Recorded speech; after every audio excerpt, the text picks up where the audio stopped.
পৃথিবীতে টাকা দিয়ে সবকিছু কেনা যায়, কিন্তু মায়ের ভালোবাসা কেনা যায় না। আমি ফ্রেয়াকে মায়ের ভালোবাসা দিয়ে বড় করবো। এতই যখন ভালোবাসা, চলে গেল কেন? ঠিক আছে, আমি মানলাম আমি রাগের মাথায় কিছু একটা বলেছি, এই জন্য সে চলে যাবে।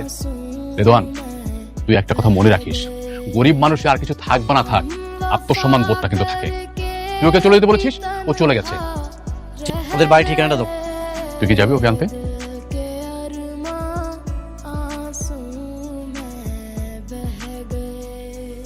বাড়িতে কেউ আছেন? কেউ আছেন? এটা কি রহিমাদের বাড়ি?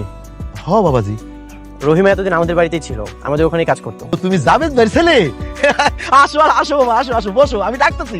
দেখে স্যার আপনি রহিমা, আমি সরি। স্যার যা হয়েছে বাদ দেন না, আপনি এখানে আইছেন তাতেই খুশি হয়েছি। কেন আইছেন কোন? আমি তোমাকে নিতে এসেছি। কই যাবো স্যার আমি? প্রিয়া তোমার অপেক্ষায় আছে। স্যার আমি স্যার যাইতে পারবো না। কেন, কি হয়েছে? বাবাজি, রহিমার বিয়ে ঠিক করছি আগামী শুক্রবার। আমাদের গ্রামের মেম্বারের ছেলে বজলুর সাথে ওর বিয়ে। ও তো এখন যাইতে পারবে না। হঠাৎ করে বিয়ের সিদ্ধান্ত? বাবাজি, বুঝলু এর আগে ওরে পছন্দ করতো।